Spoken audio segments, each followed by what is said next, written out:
LSU firing Brian Kelly for cause. Kelly filing a $54 million lawsuit. Buckle up, y'all. This just got messy. It's Locked on LSU. Here we go.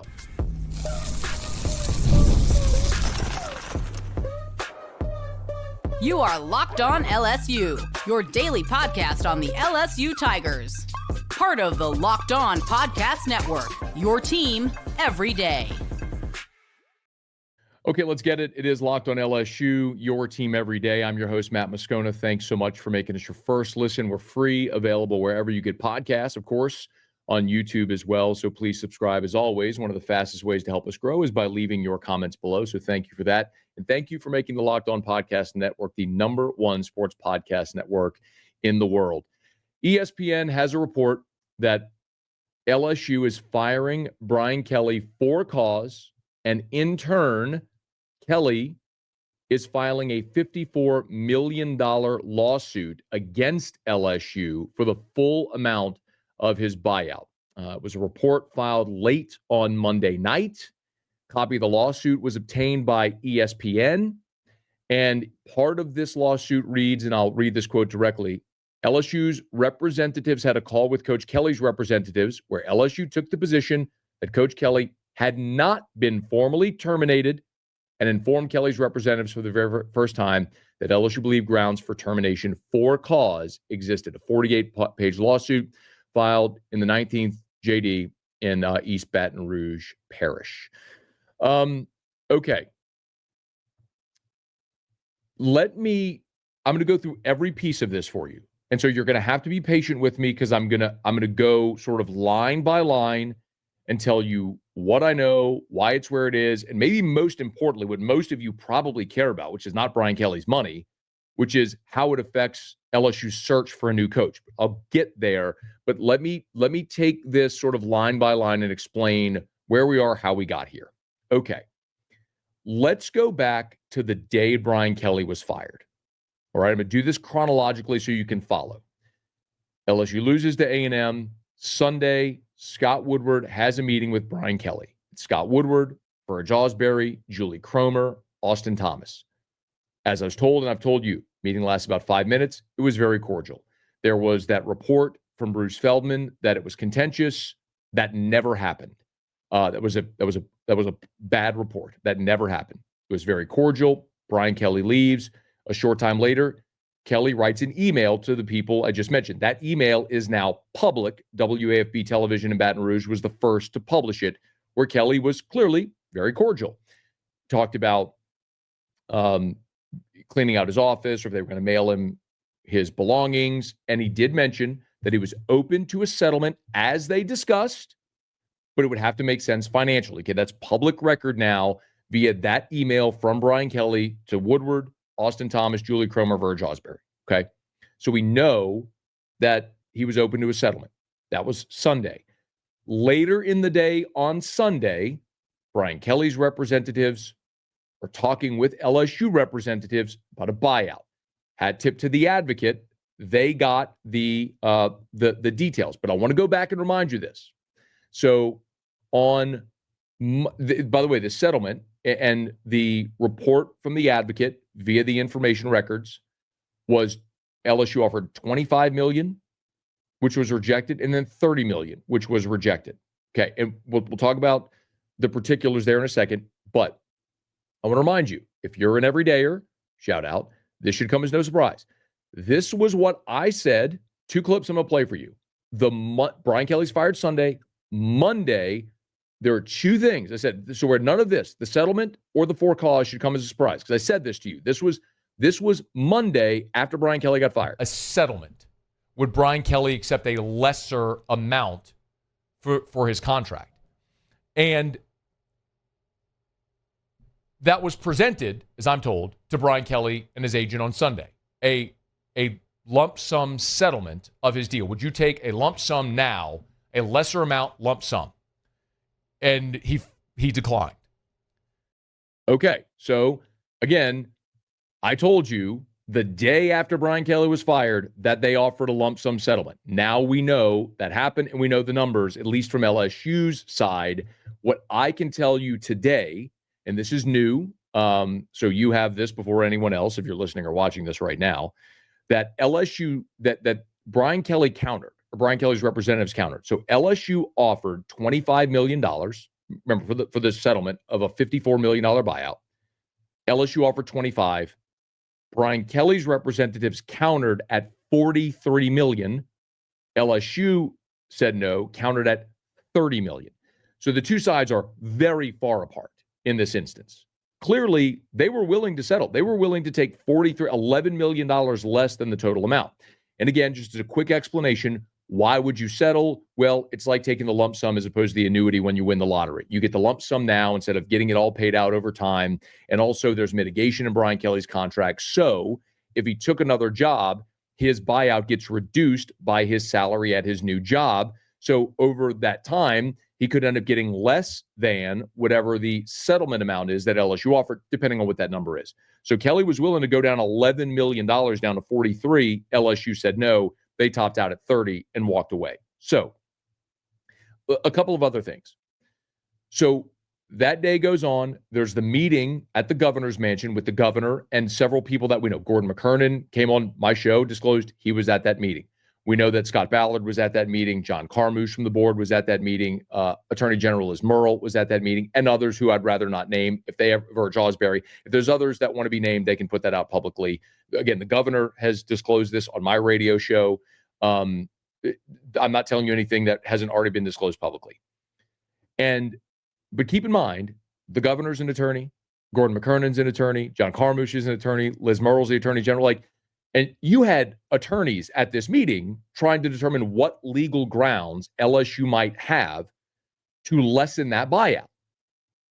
And one of the things that was discussed was potentially firing Brian Kelly for cause. Again, this is not something that I'm saying now with the benefit of hindsight. This was me Monday after Brian Kelly was fired. I don't mind saying that there have been whispers of maybe attempting to exercise the for cause component of Brian Kelly's contract, which would nullify the buyout. I don't believe that would happen, but maybe that could be used as leverage to get him to negotiate a lesser number.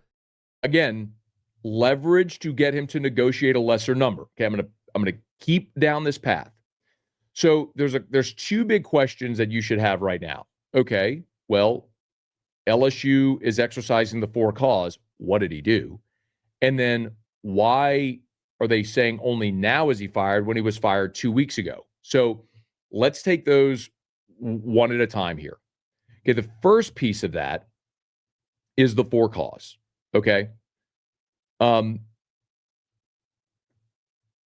Again, I discussed this the day after Brian Kelly's firing. There were three things that I was told could, in their minds, be actionable. There might be more. I don't know. There's three things I was told that could be actionable. Two of them are personal. And because of that, I'm not willing to say them. Because until they're on the record, it would feel like from me rumor mongering. A lot of things people have heard or whispered about over Brian Kelly's tenure. One thing that was public with respect to this was, if you remember, shortly after Brian Kelly started at LSU, Kelly and his wife filed for divorce. Now, they later retracted those documents and have stayed together. And remember, there's a photo that their children posted of Brian Kelly and his wife having dinner. Again, I'm not trying to have a conversation about people's personal lives, but part of the reason that could have led to that is one of the things maybe mentioned. The very public thing, which would be obvious, I think, to most everybody, is the alleged mishandling of the Greg Brooks situation. So there's three things. Again, and I don't mind saying the Greg Brooks piece of it because that is a very public thing of which everyone's been aware now for 2 years. So if you try to exercise the for cause component of this, and then the other part would be sort of the timing, why now? And this isn't, listen, I am not an attorney. I don't purport to be an attorney. All I am relaying to you as best I can, try to communicate as information I've been given from people who are attorneys, people who are principals in this matter, and have a very keen interest in everything transpiring here. So I'm willing to share what information I have that I feel like I can. I think it is so that's one, is the why for cause. Number two is the timing. So, and ESPN reported this as well, that as part of Brian Kelly's contract, if LSU, and I have the contract, by the way, if Brian Kelly were going to be fired for cause, he would have to be notified of that within 7 days of his termination, that he was being fired for cause. Well, Brian Kelly was fired 2 weeks ago. That window has passed. So what LSU is alleging now, according to ESPN and in the lawsuit they obtained, is that Kelly was not actually fired by Scott Woodward on that Sunday because Scott Woodward did not have the autonomy to fire Brian Kelly. I know this gets weird because my contention would be he's the athletic director. Of course he has the autonomy to fire the head coach.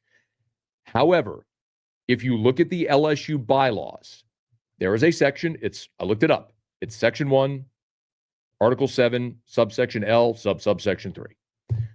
I don't think anyone's going to look this up. You don't have to. But ultimately, yes, for the termination of an employee making more than $250,000, it would be subject to board approval.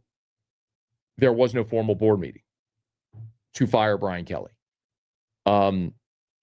So what LSU is contending is Kelly was never really fired because Scott Woodward didn't have the autonomy to fire Brian Kelly. The board would have to approve that firing. They've continued paying him, so he was just reassigned where he's no longer the coach, but he's still employed by LSU, still being paid, right? And so now, only now, is he officially being fired for cause. That notification came on Monday. Kelly then in turn filed the suit to recoup the $54 million. So where does this go from here? Does Brian Kelly have a case? And what if Brian Kelly wins that case? And what does it mean for LSU's coaching search? I want to get to all of that as we continue here, Locked on LSU, your team every day. The NBA is back, and there's no better place to get in on the action than FanDuel, the official sports betting partner of the NBA. Even if you missed the start of the game or you want to ride the hot hand, FanDuel has live bets on everything from who'll score next to fourth quarter comebacks. Plus, you can even combine your live bets into a same-game parlay for a shot at a bigger payout. It keeps every game exciting, especially when your team's making that late push. And right now, FanDuel is giving new customers $300 in bonus bets when your first $5 bet wins. So head to FanDuel.com to sign up and play your game with FanDuel, the official sports betting partner of the NBA. And we're brought to you by Game Time. College football is back, and I couldn't be more excited. The tailgates, the rivalries, the energy in the stands, there's just nothing like it. But let's be real. Actually getting tickets can feel like more of a battle than the game itself. Endless queues, hidden fees, prices jumping at checkout. That's why I use Game Time, the app that gives the advantage back to the fans. It's the easiest way to score last-minute tickets at the best prices with no surprise fees. What you see is what you pay. I pulled up Game Time and in just a couple of taps saw amazing deals. I'm talking about your favorite college football games as low as $25. And I love the zone deals. Pick the section, Game Time picks the seats, and you save big. So take the guesswork out of buying college football tickets with Game Time.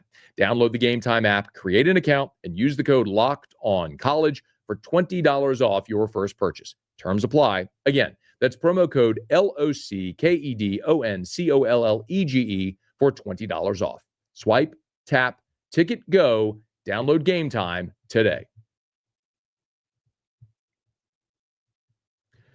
Okay, so as we pick up, Brian Kelly has filed a $54 million lawsuit against LSU to, I should say, I'll clarify in a second because the lawsuit isn't actually against LSU, and that's important notation, to recoup the full $54 million of the buyout that he is owed via the terms of his contract after LSU has fired him and terminated him for cause. Okay. So can Brian Kelly ever actually recoup that $54 million? Now, this is interesting. Attorney Tom Mars on Twitter And by the way, Tom Mars has represented tons of coaches in this whole throughout his career in their settlements of contracts and buyouts. Most notably, Houston Nutt had a lawsuit against Arkansas and then against Ole Miss. So Tom Mars has been very public in this space, specifically with coaches' contracts for many years. He tweeted on Tuesday morning, I'll read the tweet directly. No school has ever won a termination for cause lawsuit, even when they could allege grounds with a straight face. Thus, it seems unlikely LSU could set a new precedent when everyone in college sports is laughing at them for taking a position that's absolutely absurd. So let's assume LSU does not win their settlement. Let's assume Brian Kelly goes to court against LSU and wins, and LSU would have to pay Brian Kelly the $54 million buyout. Here's what's interesting. Brian Kelly's lawsuit is not against LSU. Brian Kelly's lawsuit is against the state of Louisiana. And I know a lot of you are going to gasp in this moment because that would circle things back to legislative involvement, the governor's involvement. And I had this confirmed from two different people with high-level information of these proceedings. If they win a judgment, if Brian Kelly was to win a $54 million judgment against the state, he would have to go to the legislature and get appropriation from the state legislature to pay him $54 million. As I was told from a high-ranking government official on Tuesday morning, there are more than $300 million in lawsuits or in damages against the state that are currently unpaid. So Brian Kelly's would just be added to that pile, and he would probably never see that money. So all that to say, go back to where we originally started with this, where I told you on that Sunday, the Monday, Brian Kelly was fired on Sunday. On that Monday, remember what I said? Here's that soundbite again. This was me on that Monday after Brian Kelly was fired. I don't mind saying that there have been whispers of maybe attempting to exercise the for cause component of Brian Kelly's contract, which would nullify the buyout. I don't believe that would happen, but maybe that could be used as leverage to get him to negotiate a lesser number. Leverage to get him to negotiate a lesser number. So the point is, would Brian Kelly want to avoid the public display of this trial? Whatever the for cause components are that LSU is alleging would become public. Would he be willing to go through that publicly? Would that prevent him maybe potentially from getting another job? Don't know. Also, this is something that could be tied up in trial for years. Does Brian Kelly really want to wait years to maybe get a settlement judgment that he's never actually going to get appropriated from the Louisiana legislature? Or would he be better off just going, wipe your hands of it, settle now, and let's go home? I don't know. I don't know what Brian Kelly's going to do, but clearly he's filed a lawsuit and he's fighting back. He, in my opinion, is looking at LSU saying, you're bluffing. And he's fighting back with the legal means that he has to try to recoup his money. And I don't blame him. So this is just getting started. When and where and how this ends and stops, I don't know. Do the two sides reach an agreement? I hope so. Does it go to court? I hope not. Does Brian Kelly ever get paid? Don't know. That'll all happen in time. What I do know is this is another very public happenstance in this news cycle. Just this morning, I've already done an interview on SiriusXM about this. I just got a request on the Chuck Oliver show to go on his show about this, which is syndicated all throughout the Southeast. And this is now LSU. It's top of the headlines on ESPN.com. LSU is back in the news cycle again for a negative part of this story with a new coach. And so everyone is going to ask the next question, which is the right question to ask. Is this going to hurt LSU's ability to hire a new coach? I made several phone calls Tuesday morning asking that very question. And what is being relayed to me is that LSU, the people representing LSU in this search, have been proactive with this, with the people they're talking to, agents, coaches, whoever it may be, making them aware that this was coming, that they were going to exercise the for-cause component of Brian Kelly's contract, why they chose to do it, what to expect next. So they have been out front of this behind the scenes with the people they're interested in talking to. And apparently they feel like it's going to be okay.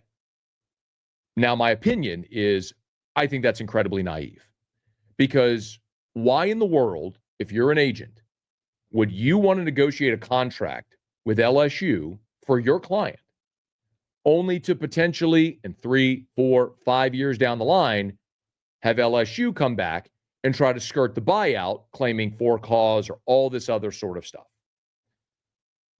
I think if you're a coach who has options, again, there will be coaches that take the LSU job if offered, no matter what. Like Frank Wilson will take the LSU job. Kelvin Shepard will take the LSU job. John Summerall could be interesting because I think he would take the LSU job, but what if he's got 3, 4 offers on the table? What if it's LSU Auburn? What if it's LSU Auburn? Does Auburn look more attractive in the face of this? Maybe, I don't know.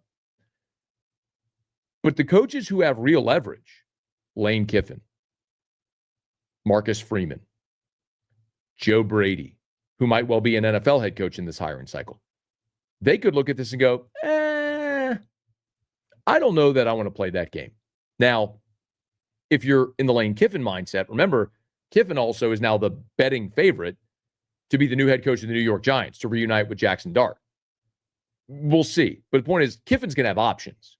Coaches with options may look at LSU and go, that doesn't look like such a great thing right now. I'm probably going to pass on that one.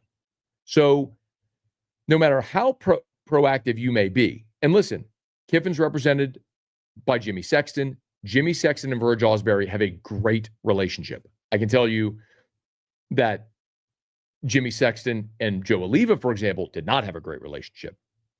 And that would have worked against LSU when Oliva was the AD. But Jimmy Sexton and Verge Osbury have a very good relationship. So maybe that helps calm some of those waters with Lane Kiffin, potentially.